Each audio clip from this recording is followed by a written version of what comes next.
ഉന്നാവ് ബലാത്സംഗ കേസിൽ അതിജീവിതയുടെ അച്ഛന്റെ കൊലപാതകവുമായി ബന്ധപ്പെട്ട കേസിൽ കുൽദീപ് സെൻഗാറിന് തിരിച്ചടി. കുൽദീപ് സിംഗ് സെൻഗാറിന്റെ ശിക്ഷ മരവിപ്പിക്കണമെന്ന ആവശ്യം തള്ളി. ഡൽഹി ഹൈക്കോടതിയാണ് ആവശ്യം തള്ളിയത്. ബി ബാലഗോപാലിന്റെ ബാലു രാജ്യമാകെ ചർച്ച ചെയ്യപ്പെട്ട വളരെ പ്രധാനപ്പെട്ട ഒരു കേസാണ് ഉന്നാവോയിലെ ബലാത്സംഗ കേസ്. അതിജീവിതയുടെ അച്ഛന്റെ കൊലപാതകവുമായി ബന്ധപ്പെട്ട കേസിൽ സെൻഗാറിന് മുൻ ജനപ്രതിനിധി സെൻഗാറിന് ഏത് തരത്തിലാണ് കോടതിയുടെ ഭാഗത്തു നിന്നുള്ള നിരീക്ഷണവും തിരിച്ചടിയും ഉണ്ടാകുന്നത്?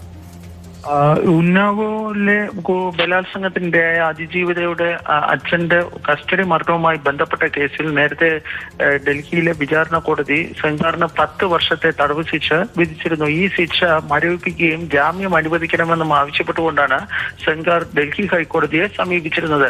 എന്നാൽ ഡൽഹി ഹൈക്കോടതി ഇപ്പോൾ ഈ കുൽദീപ് സിംഗ് സെൻഗാറിന്റെ ഹർജി തള്ളിയിരിക്കുകയാണ് ഉണ്ടായിരിക്കുന്നത്. ഫലത്തിൽ കുൽദീപ് സിംഗ് സെൻഗാറിനെ സംബന്ധിച്ചിടത്തോളം ജയിലിൽ തുടരേണ്ട സാഹചര്യമാണ് നിലവിലുണ്ടായിരിക്കുന്നത്. നേരത്തെ ഈ ബലാത്സംഗ കേസിൽ ഡൽഹി ഹൈക്കോടതി സെൻഗാറിന് ജാമ്യം അനുവദിച്ചിരുന്നു. പക്ഷേ സുപ്രീം കോടതി ആ ജാമ്യം ഈ റദ്ദാക്കുകയും ചെയ്തിരുന്നു. ഏതായാലും ഈ മറ്റൊരു കേസിൽ, ഈ രണ്ടാമത്തെ കേസിൽ ഈ അദ്ദേഹത്തിന്റെ ശിക്ഷ മരവിപ്പിക്കുകയും ജാമ്യം ലഭിക്കാത്ത സാഹചര്യത്തിലാണ് അന്ന് ഡൽഹി ഹൈക്കോടതി ആദ്യ കേസിൽ ജാമ്യം നൽകിയപ്പോൾ സെൻഗാറിനെ സംബന്ധിച്ചിടത്തോളം പുറത്തു വരാൻ വേണ്ടി കഴിയാതിരുന്ന ഒരു സാഹചര്യം ഉണ്ടായിരുന്നു. ഏതായാലും നിലവിൽ ഇപ്പോൾ ഡൽഹി ഹൈക്കോടതിയും ഈ കേസിൽ സെൻഗാറിനെ ശിക്ഷ മരവിപ്പിക്കണമെന്ന ആവശ്യം ഇപ്പോൾ നിരാകരിക്കുകയും അദ്ദേഹത്തിന്റെ ജാമ്യ ആവശ്യം തള്ളുകയും ചെയ്തിരിക്കുകയാണ്.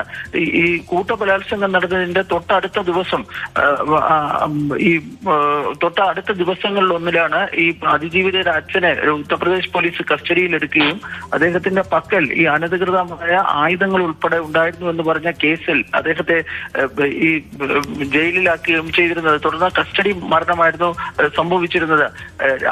2019 ഓഗസ്റ്റിൽ ഈ കേസിൽ വിചാരണ സുപ്രീം കോടതി ഉത്തർപ്രദേശിൽ നിന്ന് ഡൽഹിയിലേക്ക് മാറ്റുകയും ചെയ്തിരുന്നു. 2024 ഈ കേസിൽ സെൻഗാറിന് നേരത്തെ ശിക്ഷ കോടതി വിധിക്കുകയും ചെയ്തിരുന്നത്. ഏതായാലും സെൻഗാറിനെ സംബന്ധിച്ചിടത്തോളം ഒരു കനത്ത തിരിച്ചടിയാണ് ഇപ്പോൾ ഡൽഹി ഹൈക്കോടതിയിൽ നിന്നും ഉണ്ടായിരിക്കുന്നത്. ശരി, ബി ബാലഗോപാലാണ് വിശദമായ വിവരങ്ങൾ നൽകിയത്.